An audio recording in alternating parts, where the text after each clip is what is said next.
All right, is the follow-up to Tech Tip Tuesday 12, the settings check. One of my biggest pet peeves for Google Forms, and it's not your fault if you did it. Don't feel bad.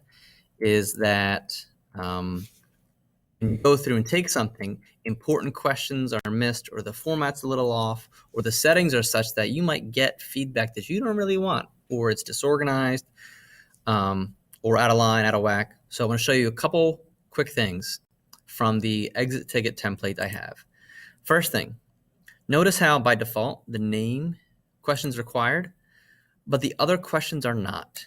If you want to make sure every student responds to every question, first thing you should do is just simply make sure every question is marked required. The one I created previously was required. So if it matters to you, again, make sure they're required. The quick way to check is look for the red asterisks. That's the very first thing. Look for the red asterisks. Make sure all the students are answering the questions you want responses for, because then you're going to get all the feedback you want, and the kids that are quiet in class have to respond to the question. Additionally, you can do things for each question, give additional instructions. So on the question, 3 little dots, description. If you want them to answer in at least 25 words or 3 sentences or whatever it is, you can put stuff like that in there.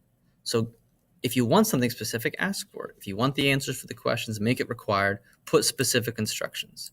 You can do that in each case. For example, for the name, if you wanted to add something like last, comma, first, for your own purposes, who knows, or first, last, or just first only, you can do that there. Again, each question has settings to show the description. So keep that in mind. Tip number 2, in the settings, this is a big deal.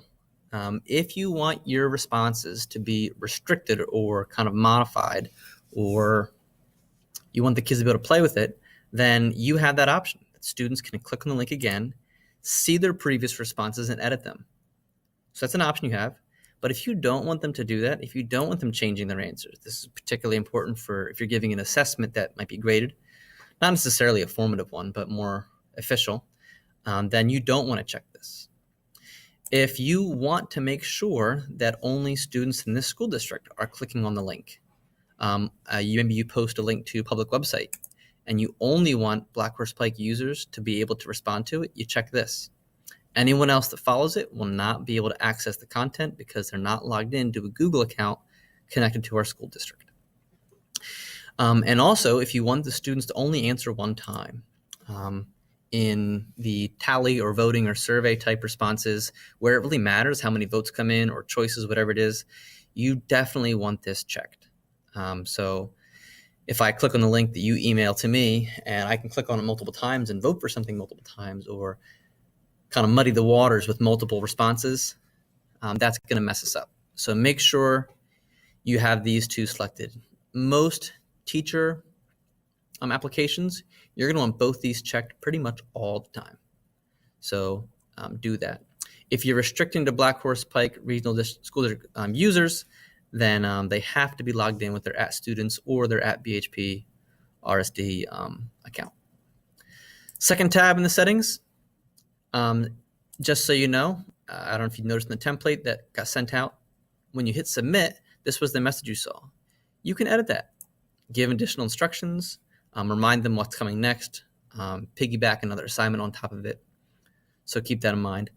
And also, if you wanted to, you can shuffle the order of your questions. So if you know the order was name, important thing, whatever, if I wanted to shuffle the order, that shows up here. So make sure you've checked all those things before you distribute the questions, before you distribute the form. Make sure you've modified the sign-in that's appropriate. You want the kids to only respond one time. Do you want them to be able to click on the same link again and edit the response again? Then you check that. If you want multiple responses, you do that. Notice that if they edit the responses, it will overwrite previous responses. So you won't necessarily be able to see if you want multiple sets of feedback for each student. And then on the presentation side, the ending message, if you want to modify that, do so here, or show a link to submit another response. which notice that that option appeared when I unchecked limit to one response.